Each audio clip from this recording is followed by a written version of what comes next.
천국을 위해 선택해야 하는 것들이라는 말씀으로 함께 은혜를 나누겠습니다. 천국에서 큰 자가 되는 길은 예수 그리스도가 걸어가신 길을 따라가는 것입니다. 우리가 지금 마태복음 19장에 들어왔는데 18장 전체가 얘기하는 게 뭐냐면 천국에서는 어떤 자가 큰 자입니까? 라는 제자들의 질문에 대한 예수님의 답변인 것을 보는 것이죠. 그러면서 우리가 19장에 들어오는데 19장도 역시 똑같은 그것에 대한 답변이에요. 그러니까 천국에서 어떤 자가 큰 자냐. 그래서 이게 이혼의 문제가 아니라는 것. 천국에서 어떤 자가 큰 자냐라는 것에 대한 예수님의 계속되는 답변이에요, 사실은. 우리가 19장 1절에서 12절까지 이혼에 관련된 얘기를 하면서 예수님께서 계속 동일하게 말씀하시는 거냐, 뭐냐면 하나님의 뜻이다 라면서 계속 얘기하잖아요. 세 가지 하나님의 뜻을 얘기를 하고 있죠. 이혼에 관한 문제, 모세가 왜 그렇게 했느냐에 대한 문제, 그리고 세 번째, 차라리 결혼하지 않는 게 낫지 않습니까? 라는 제자들에 대한 답변으로 세 번째, 고자가 되는 문제에 대해서 이 세 가지에 대한 그 답변을 예수님께서 하시면서 하나님의 뜻이라는 것을 반복해서 말씀하시는 것이죠. 그러니까 천국에서 큰 자가 된다는 것은 하나님의 뜻대로 사는 것이다 라는 것을 이렇게 성경이 마태복음 19장 1절에서 12절까지 말씀하고 있는 것을 보는 것이죠.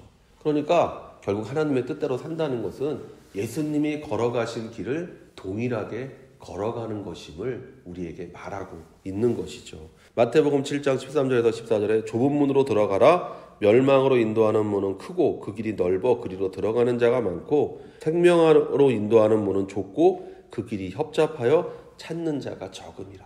그래서 예수님께서 자신이 가는 길을 뭐라고 얘기하냐? 좁은 문을 들어가서 좁은 길을 가는 것이다 라고 얘기하고 있어요.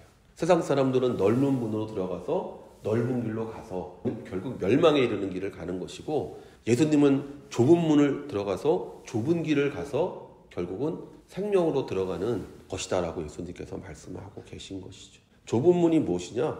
딱 하나의 문이잖아요. 바로 예수 그리스도를 믿는 것을 말하는 것이잖아요.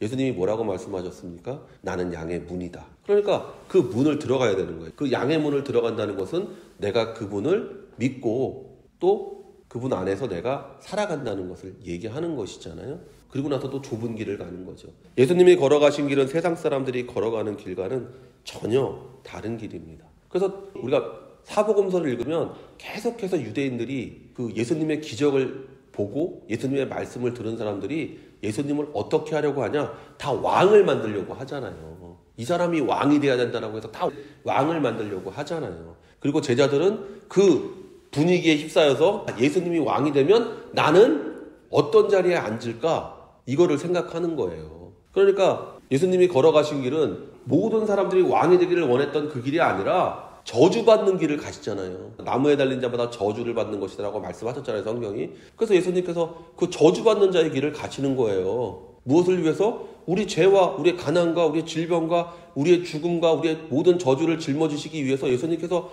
저주받는 길을 가셨다라는 거예요. 예수님의 가신 길은 세상 사람들이 가고자 했던 길과는 전혀 다른 길이었어요. 그리고 그 다른 길을 걸었기 때문에 우리에게 생명이 있는 것이고 우리에게 축복이 있는 것이고 우리에게 미래에 대한 소망이 있는 그와 같은 삶이 우리에게 주어진 것을 보게 되잖아요. 그리고 어떤 길을 선택하느냐가 결국 인생의 종말을 결정하는 거예요. 신명기 30장 19절에서 20절에 내가 오늘 하늘과 땅을 불러 너희에게 증거를 삼노라. 내가 생명과 사망과 복과 저주를 내 앞에 두었은즉 너와 내 자손이 살기 위하여 생명을 택하고 내 하나님 야훼를 사랑하고 그의 말씀을 청종하며 또 그를 의지하라. 그는 내 생명이시요 내 장수이시니 야훼께서 내 조상 아브라함과 이삭과 야곱에게 주리라고 맹세하신 땅에 내가 거주하리라. 모세가 마지막 유언이 뭐냐면 제발 생명을 선택해라 이렇게 얘기하는 거예요. 그 60만이 넘는 이스라엘 민족 앞에서 모세가 죽기 전에 마지막으로 한 설교가 신명기잖아요. 여러분이 예수를 의지하고 예수님의 말씀대로 살 때 여러분이 생명을 선택하는 것이고 그 생명을 쫓아 여러분의 인생에 하나님이 예비하신 그 모든 것들이 임하는 역사가 나타나게 되는 거예요.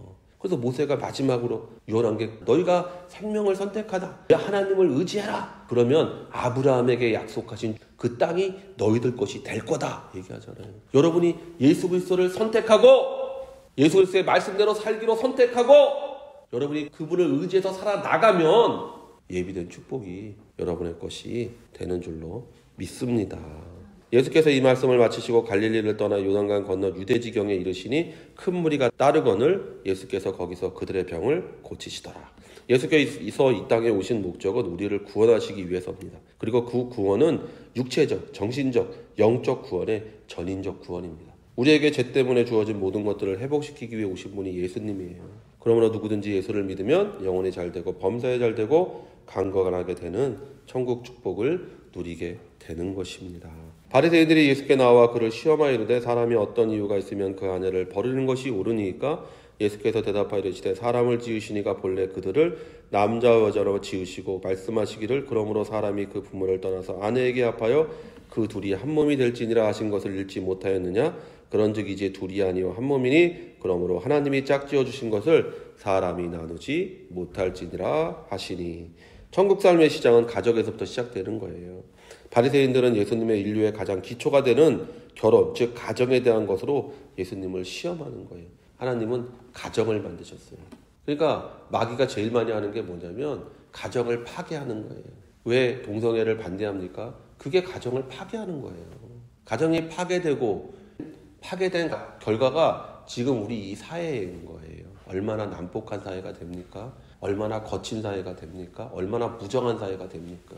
한부모 가정들이 나쁘다는 것이 아니라 그 한부모 가정들이 느끼는 그 열등감, 그 상처, 그 컴플렉스, 그런 것들이 어디로 가겠습니까? 그게 성격으로 가는 거잖아요. 성격으로 가고 그것이 잘못된 감정으로 가는 거잖아요. 그리고 그런 사람들이 살아가는 사회에서 상처받은 사람들이 살아가는 사회가 어떤 사회일지 한번 생각해 보십시오. 그런 사회가 온전한 사회가 될 수가 있겠냐 말이죠. 그래서 가정이 파괴되어질 때 그 민족이 망하는 거예요. 바리새인들은 자신의 교리를 가지고 예수님을 시험합니다. 즉 이혼은 남자가 원하면 언제든지 할 수 있던 그 시대의 시대 정신을 가지고 예수님께 질문을 던집니다. 그런데 성경은 그것이 시험이었다고 기록하고 있습니다. 바리새인들이 예수께 나와 그를 시험하여 이르되. 그러니까 이혼해 라고 얘기하면 봐라, 저 사람도 세상 사람과 똑같다. 이혼하지 마. 그러면 그 다음 바로 다음 질문을 던지잖아요. 모세는 이혼하고 했는데 너 율법 어기냐? 이러는 것이죠. 그러니까 예수님이 외통수에 걸렸다고 생각한 거예요. 근데 예수님은 그 외통수를 하나님의 말씀으로 대치해서 답변하는 거예요. 예수님은 성경에 있는 말씀으로 그 시험에 대응하고 있습니다. 예수님이 마태복음 4장에서 마귀의 시험을 당하실 때도 역시 예수님은 하나님의 말씀으로 그 시험에 대응하셨어요. 마귀가 세 가지의 시험을 할 때 예수님은 세 가지의 하나님의 말씀을 가지고 답변해요. 너 주 너의 하나님을 시험하지 마라. 사람은 떡으로만 사는 게 아니다. 이러면서 얘기하시잖아요. 우리 인생의 모든 답은요, 성경에 있습니다. 그래서 우리가 성경을 읽어야 하는 것이고 성경을 항상 묵상해야 되는 거예요.